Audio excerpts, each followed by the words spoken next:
There you guys go. Sorry. I'll start it over because I was just kind of rambling anyway. I'm using a, I'm going to have to replace this, but anyway, I'll move on. Um, so tonight I'm going to discuss, or basically it's a continuance of last week, but it leads us into a whole new trail. And that new trail is one that sort of leads us into this wide open space, if you will, of new understanding of what paranormal activity is and how it's generated. Right now, if subscribers to the paraintelagency.com website have had access for, I think, a little over a week now to statements made by 5 different experts that were involved in the OSAP program about the paranormal activity that they were studying. And those statements, personal statements they made, are extremely enlightening and something that any seasoned paranormal investigator really is going to have to digest at this stage. And that brings up another really good point. Any and all paranormal investigators are really going to have to digest the OSAP findings, and they're going to have to redefine for themselves these new findings and their credibility and how that affects their investigative views of what they've been dealing with for a number of years. And I can guarantee in most cases it doesn't match. But that's something that everyone's going to have to deal with. And strangely enough, and it is gratifying, I'm not going to lie, but their findings confirm my theories of the unified field theory of paranormal activity. I can say that at the end of the show, I'm going to sort of talk about a radical new idea based on some of the evidence that they were able to obtain. Now, this radical idea is my idea, and it's based on something that Terence McKenna once said. And some of you may know who Terence McKenna was, or may not. If you don't know who he was, he's well worth investigating and utilizing your free time and absorbing what he had to say before his passing. A lot of what I now believe is being correctly defined as parameters for this phenomenon, and I mean that as being in totality paranormal activity altogether, is that it's coming from a singular source. And he appeared to have had an insight into that. And I'm going to get into that at the end of the show here. So, and it, God, it adds a whole new perspective, a whole new angle on the unified field theory of paranormal activity. And I can say that when it occurred to me from having gone through all of their published records on the so-called Hitchhiker Effect, that is the main component, the main jewel, if you will, from the OSAP program for paranormal studies, is the fact, and I'm referring to it on tonight's show as the paranormal virus, but it's the fact that the people who experienced the paranormal activity that followed them home from various black budget programs that were involved in studying the UFO phenomenon, including the pilots who filmed the various alien craft that have now been released to the public, and intelligence personnel, etc. In fact, it's a long list. And not only did they have this hitchhiker effect of paranormal activity following them home, but it appeared to have a contagion-like element to it.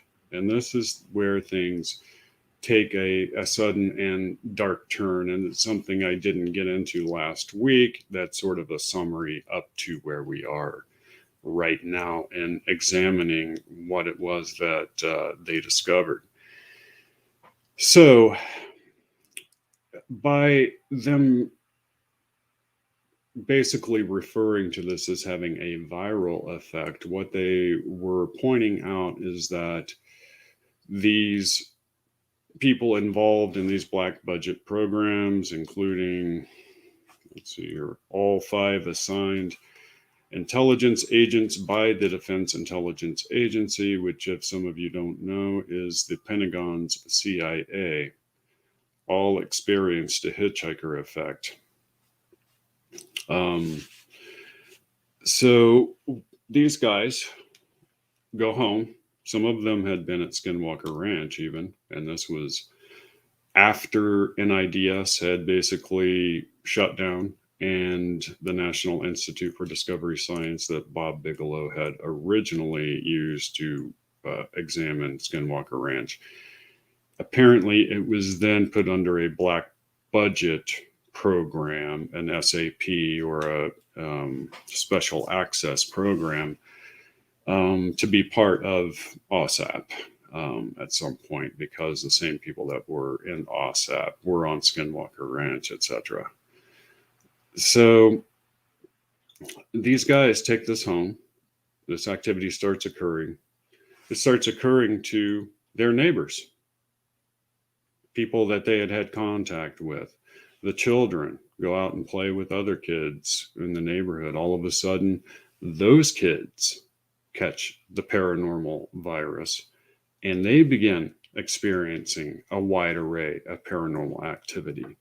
This contagion-like element of the hitchhiker effect is its primary defining characteristic. And you have to understand that in their reports and in their studies, they linked all of this paranormal activity to the hitchhiker effect, which was then linked to the study of UFOs and UAPs. However, I prefer UFO, and I prefer UFO because the term UAP is an attempt by the powers that be to whitewash the 70 years of effort put forth by UFO investigators. So they just changed the term. No, we're not studying UFOs. Those are crazy people. We're studying UAPs. Propaganda. Anyway, this contagion-like element also is what led me into this sort of this revelation of a possibility.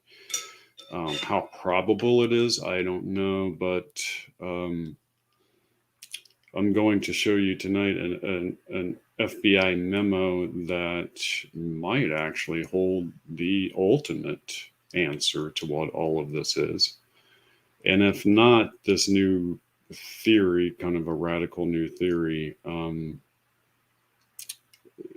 may in fact hold the answer. And the radical new theory, I keep pausing for, because every time I think about it, it's the most surprising and the scariest, and at the same time perhaps the most promising. But we'll get on with the show here. So tonight's show is a continuance of the Paranormal Link. I'm talking about the invisible predators tonight and how that links into the hitchhiker effect, because I think that that's going to help solve yet another cryptid mystery linked to the ETs. So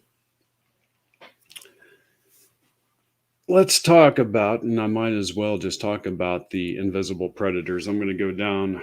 I made quite an extensive list for you guys tonight. So this may run a little while. This is a very dense intelligence briefing. There's a lot of information in it. And as concise as I try to be with that information, there's still a lot of detail that inevitably get left out of these reports, but you'll find those on the website because I can include so much more detail than I can in a 45 minute show. So just know that as I'm going through this, there's more and more details out there on the website. So the invisible predators. On this channel, if you look, you will see a video that I made, an investigative video about the invisible predators. It's actually 2 parts. And in the second part, well, in the first part, you're going to get to see the first original footage of one of these creatures that the Department of Homeland Security actually attempted to bury, and it made its way out, and it's still kind of out there, and it's at the beginning of the first Predator film that I made. So you get to see footage of what these things are. There's sort of a translucence to them, but you can't see completely through them, and it looks very much like the image on the front of tonight's show on the thumbnail. So, what's interesting is about these creatures, and I won't go into a whole lot of detail about the people who've been able to film them, etc. That's all on the films. But in the second film, and known to also to David Paulides of the missing 411 phenomenon, which I think is also now obviously tied to this.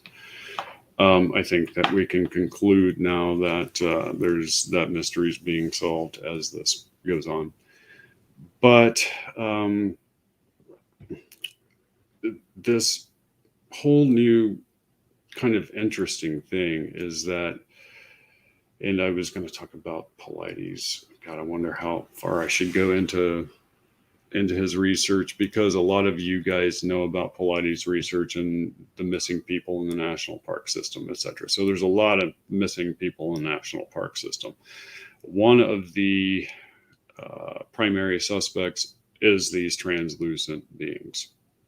As part of that investigation, he came across an interaction with one of these predator beings on private property of a woman named Jan Maccabee.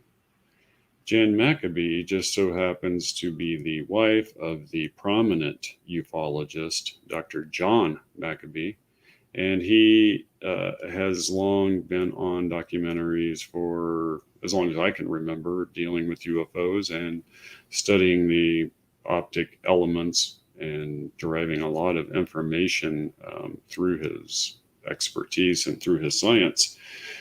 So here's a guy who's studying UFOs, just like the people in OSAP, long running. His wife is on their property, and she's a deer hunter, and they own a 10-acre property that abuts some other kind of wild areas, you know. And she's going to go deer hunting, and she has her deer stand way out on their 10 acres, and she's up in the stand, and out of the corner of her eye, she sees movement and looks and sees one of these predator beings. She attempted to snap a photograph of that. The photograph is included on the end of the second film, and it's interesting because all you can kind of see is one arm, and the arm is kind of hairy. It's just bizarre. Anyway, so here we have a parallel, which cannot be denied nor discounted. OSAP people having this wide array of paranormal activity through the Hitchhiker Effect, following them home, that having the sort of contagion-like effect. And then here it is, this prominent ufologist's wife catches this effect from him, apparently, and now she becomes the target of this paranormal activity. And so now I think we can safely, unless more data comes in, assume that there is also an ET origin for the predator beings. I think now we've also solved that, as well as the dogman origin. I stipulate in my theory that any bipedal humanoid cryptid animals are in fact ET related, and how and why that is through advanced chimera work, which I also believe is what Sasquatch is. And at this stage, if it were a poker game between researchers, I would be all in. This is the stage I would just push all the chips. I bet that much on the fact that the Sasquatch species is in fact a genetic chimera created by an ET intelligence, even if it was 15,000 years ago during the Younger Dryas period, which there's evidence for. So that is very fascinating. And now you know the link between the Hitchhiker Effect and the translucent Glimmer Men or predator beings, however you want to say it. And yet again, we have to think about the movie Predator and how it is that they were able to project imagery for the public, which we now are, is popping up in investigations all over. And it's something that has happened time and time again.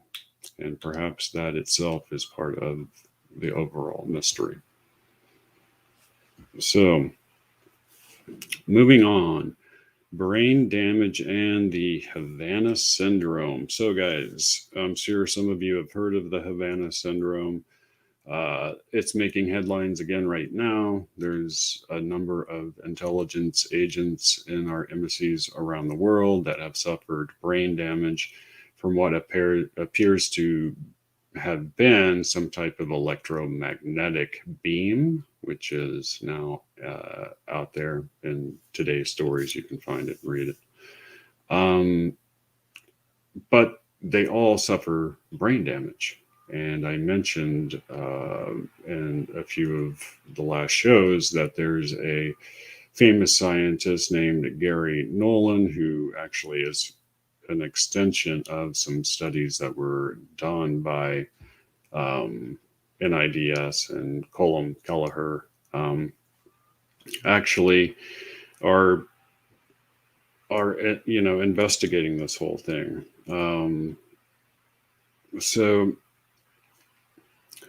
the brain damage is, I showed some of the MRIs. I think there's some pictures that I pulled up that showed some of the actual MRIs of the brain damage.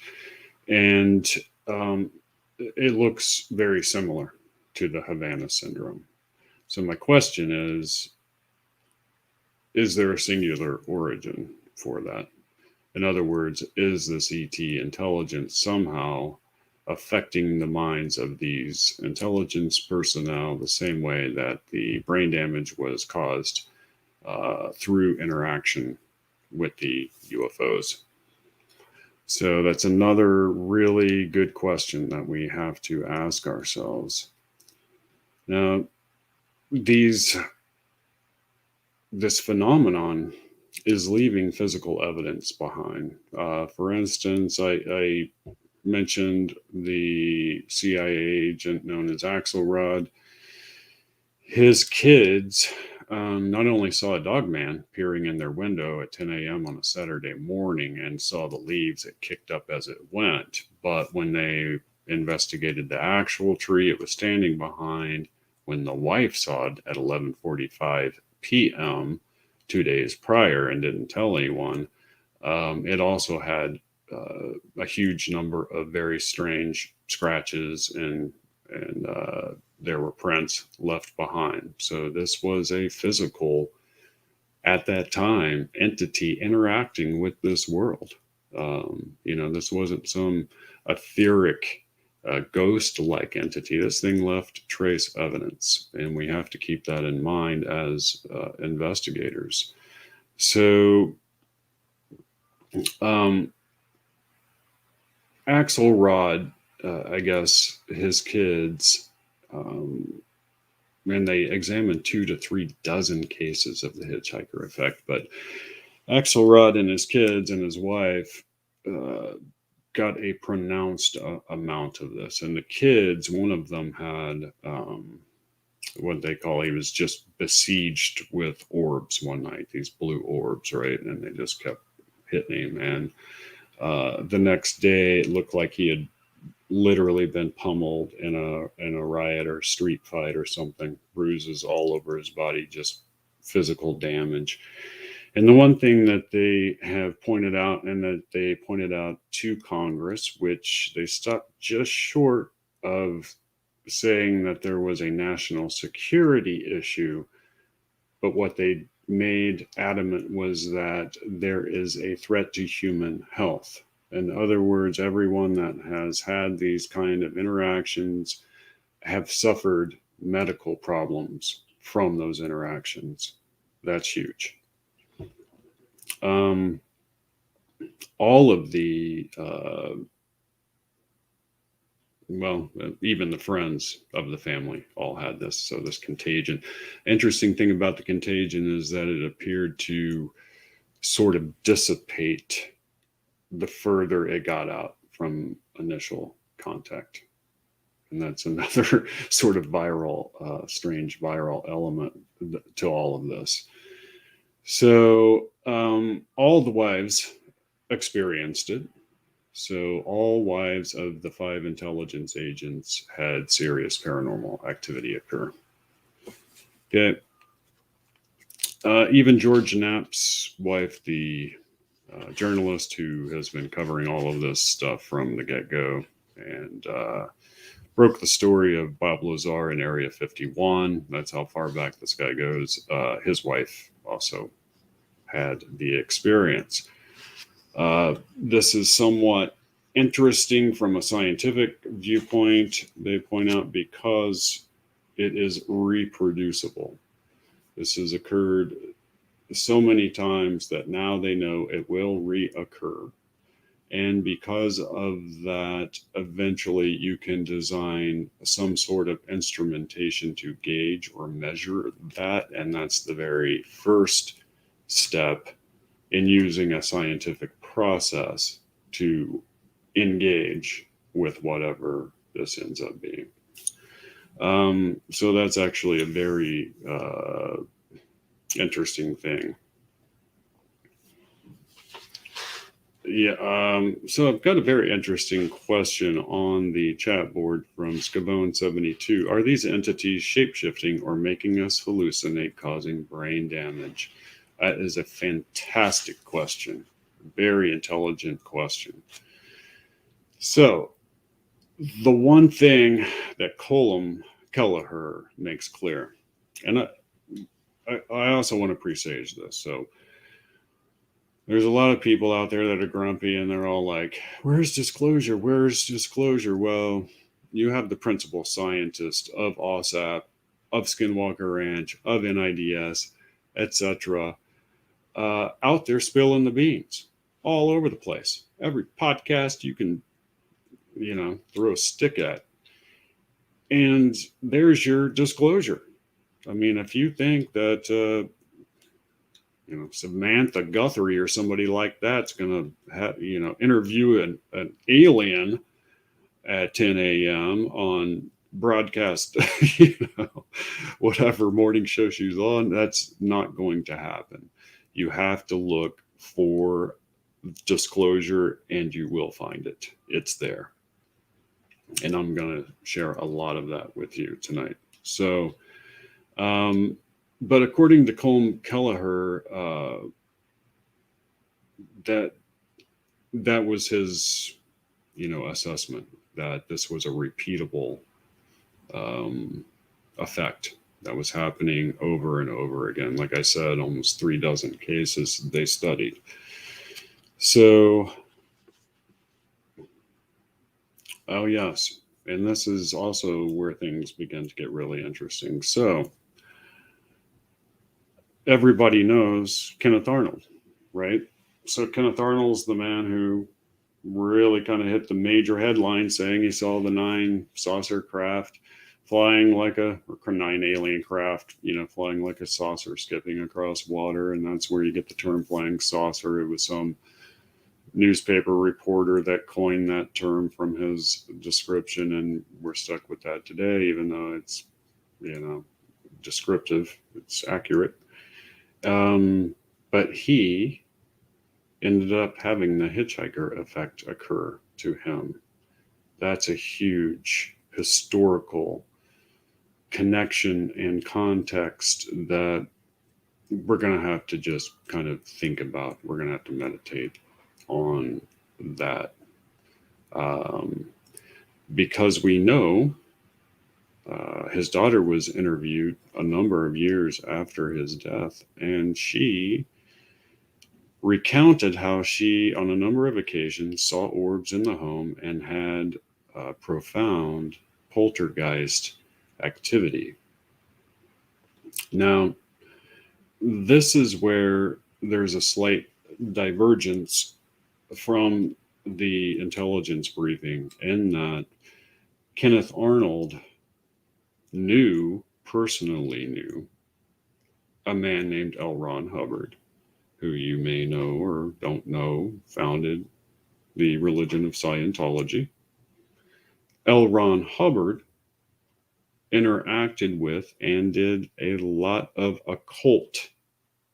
hardcore occult practices with 2 other men, one named Aleister Crowley, one named Jack Parsons, who founded JPL Laboratories and is even today considered to be the father of modern day rocket fuel.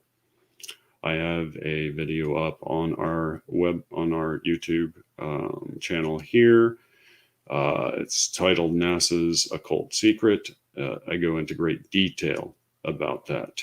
And it just might be that what Parsons claimed happened after he and Hubbard had done a very carefully devised occult ritual in the desert, which was in 1947, shortly before the very first interactions at Roswell, the various crashes that occurred in 47. All of that happened just after what they call the Alamantra workings.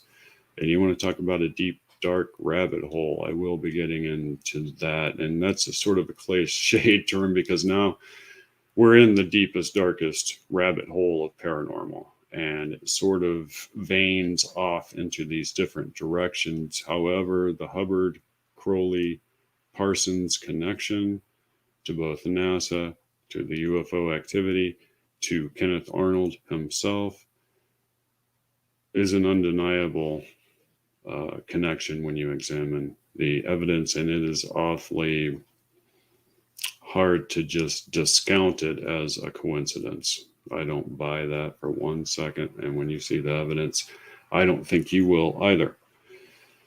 So, not a coincidence is the fact that the OSAP program were able to do a long-term study of a man who was a biotechnologist. Very interesting science, don't you think? A biotechnologist. Exactly what we describe some of these aliens as being. They are biological robots by our description. By all intents and purposes, they are programmed by their DNA, literally by the higher intelligence above them, the higher intelligence appears to be these mantis-like beings, which I will eventually get into, because this is going to be a multi-show topic, because we're just getting into the caverns of where all of this is leading, right? So this biotechnologist is in Oregon. He's driving down the road with his daughter, and she notices off in the distance blue orbs. Those blue orbs keep showing up time and again. Even show up, by the way, in one of the last incidents with the Sherman, Mr. and Mrs. Sherman, who owned the Skinwalker Ranch before it was sold to Bob Bigelow. In the book Skinwalker Ranch, they described a blue orb that approached them from the plateau as they were sitting out on the porch. And as it approached, they could see sort of this blue swirling liquid. That's how they described it. However, it invoked within them such a primal fear that they were completely seized by panic and literally just kind of flopped over in a state of fear until this thing left, completely frozen. That same blue orb is now showing up all through these patterns, right? So they're driving down the road. She looks out the window. She sees some blue orbs. They make a beeline immediately as soon as she notices them. They come into the car. She can see them swirling around. One of them goes through her father's shoulder, comes out the other side. And he described it as being a very, very strange feeling when it occurred. Something akin to static electricity mixed with extreme nausea. 24 to 48 hours later, this gentleman had extreme burns on the side of his body where it entered. He had profound hair loss, and his left eye had lost its sight.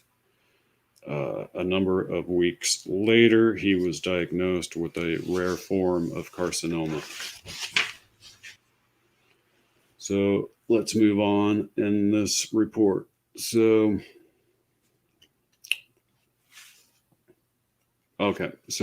this gentleman is basically the seminal part of the study of the medical effects of this paranormal phenomenon that the OSAP guys described to Congress as being, a danger to human health, their exact words. So, and it's interesting because when you look at Colm Kelleher's testimonies and interviews, they're all over the place.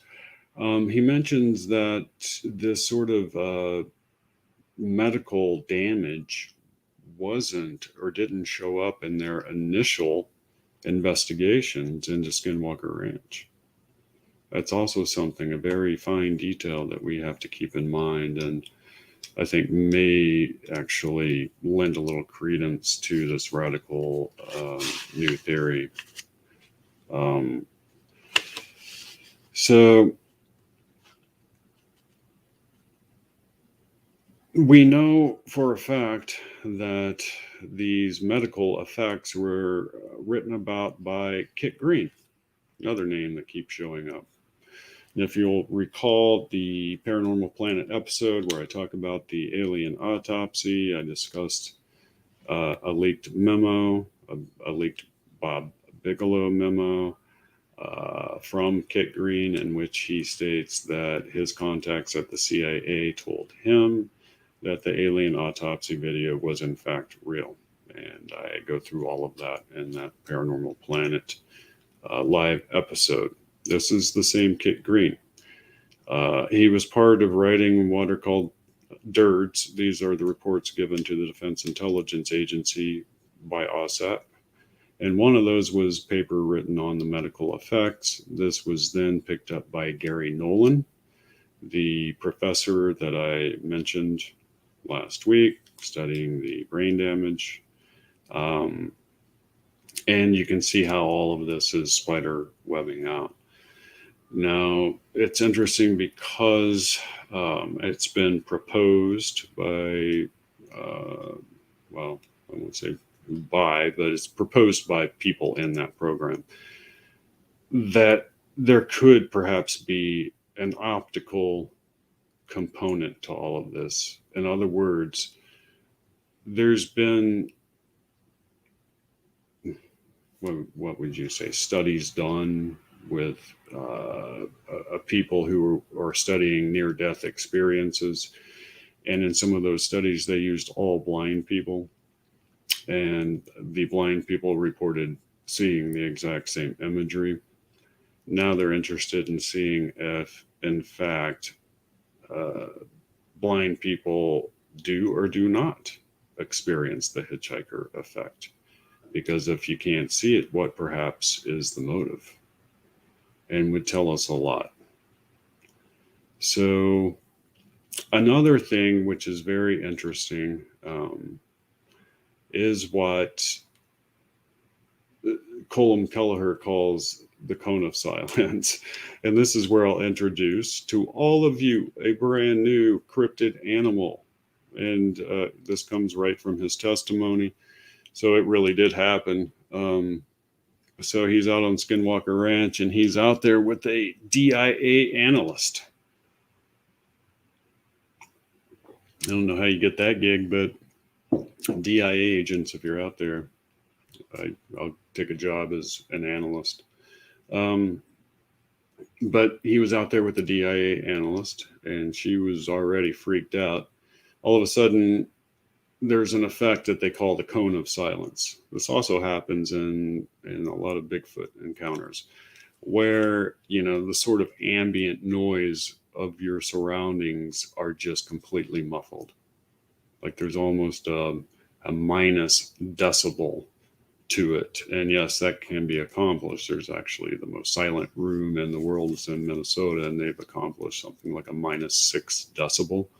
Apparently, after 30 minutes, you start to hallucinate, and after an hour, it can cause insanity. And that's true, and it's out there. So here's a little side thing for you.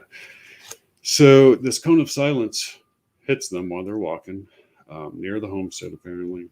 And all of a sudden, he notices this animal he describes as being, kind of low to the ground and really motoring along, as he put it. And the best he could describe it as is, and it's laughingly being called the dino beaver. But when you hear him describe it, he describes it as looking more like a baby stegosaurus, a type of stegosaurus that had more of a flat beaverish like tail to it. And so you have, and they mention this a lot, these bizarre cryptids keep popping up along with the hitchhiker effect. And it's something that I talked about in my theory extensively in the book, Paranormal Planet. So, and this is where things really start to get interesting. So, people know about DMT, they know about ayahuasca, things of that nature. Those who have read extensively the research about people who have taken DMT and ayahuasca know that most of them come back reporting that they had interaction with very real beings that are existing on another dimension. Some of them ancient and powerful, some of them not so much, some of them tricksters, some of them not. And that's interesting because they discovered, the gentleman who sort of discovered DMT was also did some medical studies on some volunteers in an actual sanctioned study where they were given DMT, and then they were studied over a very long-term period. Most of them suffered long-term psychological damage, exactly as being reported in the Hitchhiker Effect and interaction with UFOs. Beginning to see how all of this connects together. That's the whole point of the PIA and why we exist.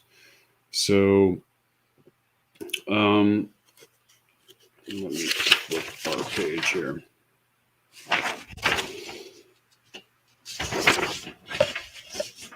So yeah, so I'm going to show you guys here in just a minute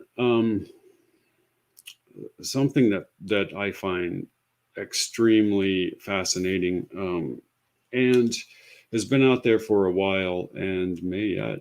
It's interesting because it's almost like the community, myself included, um, there's been so much evidence throughout the years that it was sort of iffy about. Now it's reappearing, and now we can place it in its proper context, and now it seems to be highly credible, etc.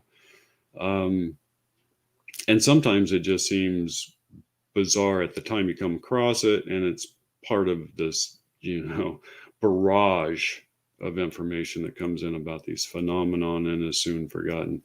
This FBI memo that I'm going to show you and talk about is one of these pieces of evidence, and it's now available on the FBI.gov website, their vault, the FBI vault website, under paranormal files. And yes, they did release a huge number of files, and this memo can be found in it. And the memo has a section in it that might help us understand better the so-called hitchhiker effect. So one thing that they also wanted to point out, or I wanted to point out, in OSAP, this is one of their main points. It's Colin Kelleher's main point, is that this is a shape-shifting phenomenon. That word is used over and over again, like a skinwalker, shape-shifting, and that this phenomenon appears to have the ability to appear as various forms of paranormal phenomenon. Think about that. A singular intelligence projecting itself out as all the various different kinds of paranormal activity occurring on this planet. So it's something that we're going to have to keep in mind. So I'm going to show you guys this report. We're already 45 minutes in here, but it is what it is. Keep you guys up late tonight. Maybe you won't be able to sleep. So I'll try to blow this up for you guys.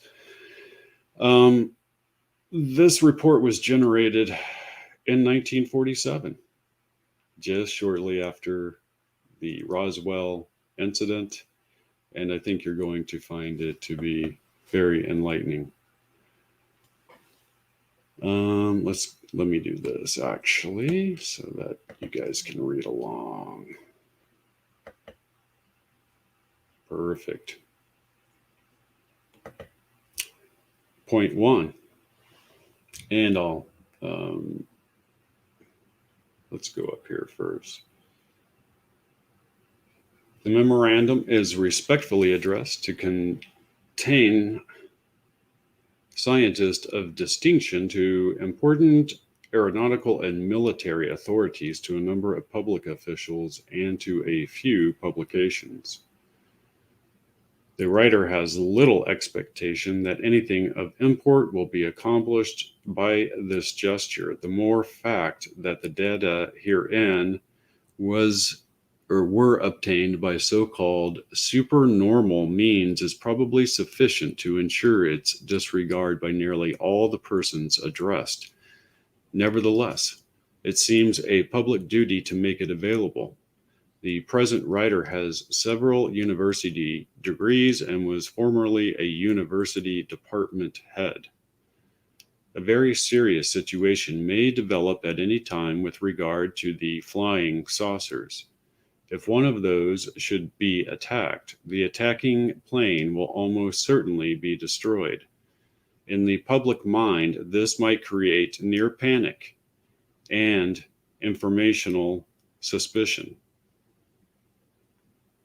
The principal data concerning these craft is now, or international suspicion, I apologize. The principal data concerning these craft is now at hand and must be offered no matter how fantastic and unintelligible it may seem to minds not previously instructed to thinking of this type. He could not have described better both the phenomenon occurring at Skinwalker Ranch and now through the Pentagon, etc., than that. It's almost jaw-dropping because that's the exact thing that they're discovering is something that is fantastic and almost unintelligible. Imagine how this would have hit them in 1947. Now recall, or if you don't recall, a man named Arthur C. Clarke, who invented the the communication satellite and was a science fiction writer, once famously said that any sufficiently advanced science will be indistinguishable from magic. Think about that.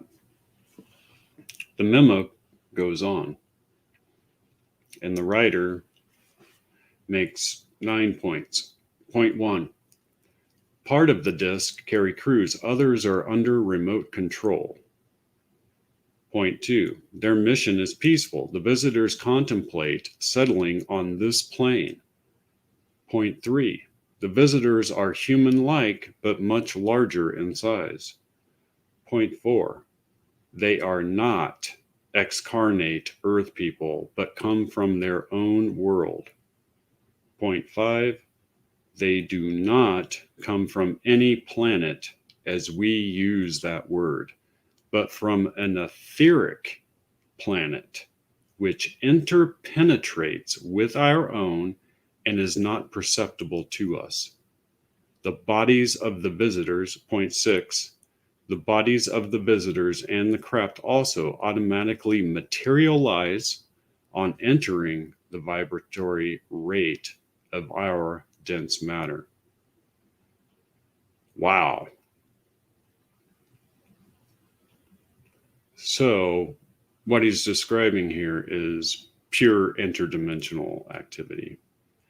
And so what we're looking at is interdimensional extraterrestrial time travelers. That is amazing.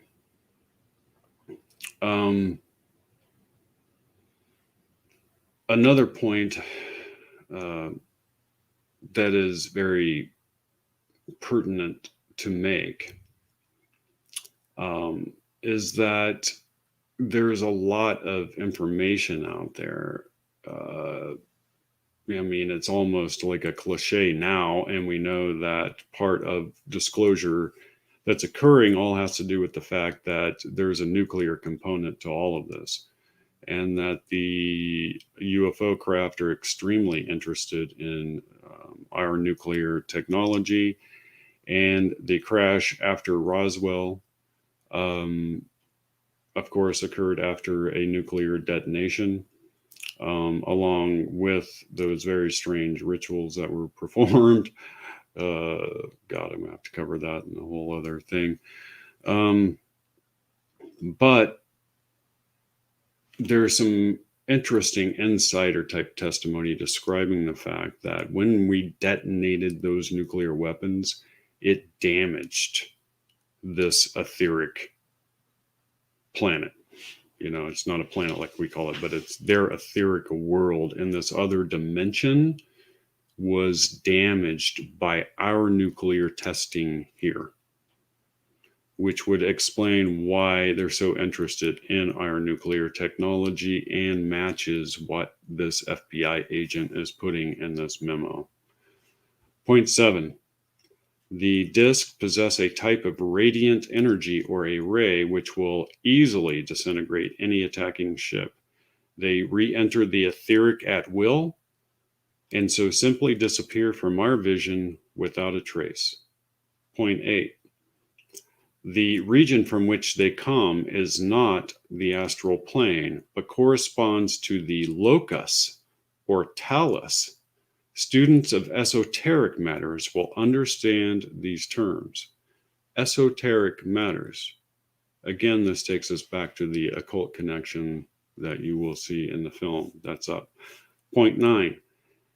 They probably cannot be reached by radio, but probably can be by radar if a signal system can be devised for that. And why this gentleman with several degrees thinks that, we don't know.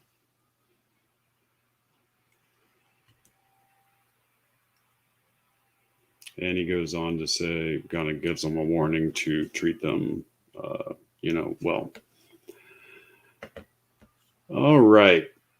So that's the memo, guys. And yeah, it's a very shocking memo. And so what he's describing is the same thing that I describe in Paranormal Planet: interdimensional doorways by which extraterrestrial intelligences have made their way into our reality. And that maybe some of these doorways were caused by a type of occult practice which itself was left by an extraterrestrial intelligence.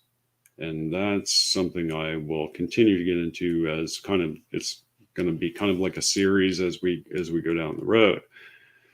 So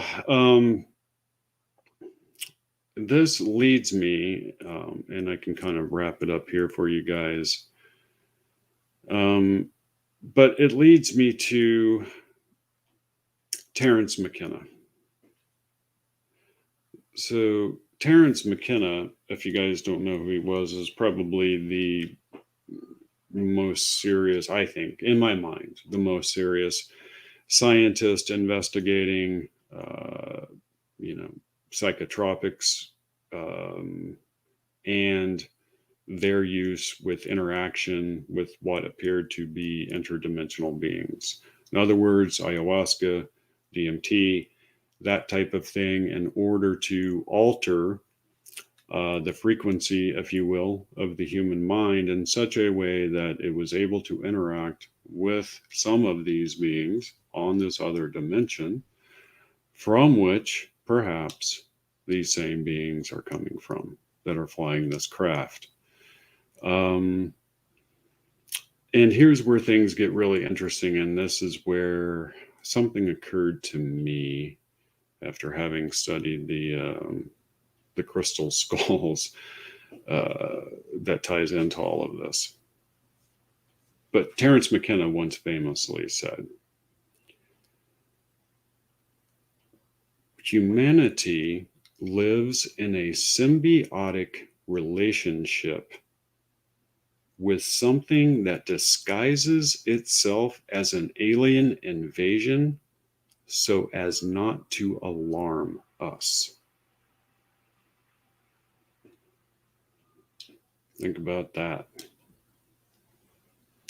So when those words those McKenna's words have always just kind of bounced around in my brain as a paranormal investigator when I read those words, because it leads us down a whole other avenue of investigation, and I think that we are on the cusp of a whole new revolution in paranormal investigation and research.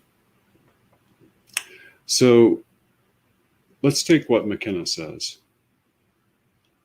We are in a symbiotic relationship with something that has to disguise itself as an alien invasion so as not to alarm us. And quartz crystal. quartz crystal facilitates interdimensional activity on this planet as part of my unified field theory, right? And there have been a number of investigations. One scientist in particular who used some interesting, like Kirlian photography, basically, that's used on, to photograph auras, etc. And they were doing some investigations into quartz crystal. And for some of you may not know, but the vast majority of the crust of the earth is quartz crystal. Just huge amounts of it. Like Google Mexico's quartz crystal caves, and you're going to see these crystals that are as big as skyscrapers. No fooling. And the deeper you go, the more of it there is, right? So if you have examined the mystery of the crystal skulls, with the Mitchell Hedges skull in particular, they mentioned that there was some experiments that were done by the same people that developed Kirlian photography and were able to photograph people's auras, etc. And they decided to experiment with quartz crystal. And so their experiment was this. They had one of their people, a part of the program, hold a big chunk of quartz crystal in their hand, completely still, and go into a meditative state.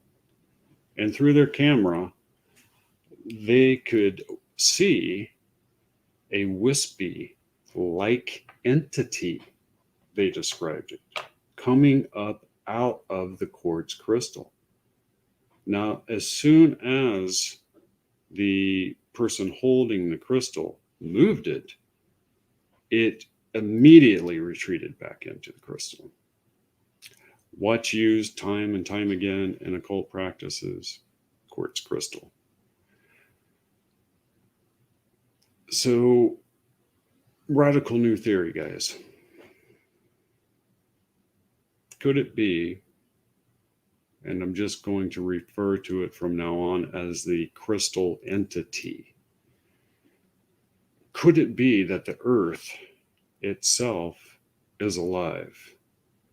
That there is a intelligence existing within this core crystal that can project itself out to us in such a way as to account for all of the paranormal interactions taking place. And more profoundly, perhaps, in areas where there are quartz crystal deposits higher up. Places like Skinwalker Ranch.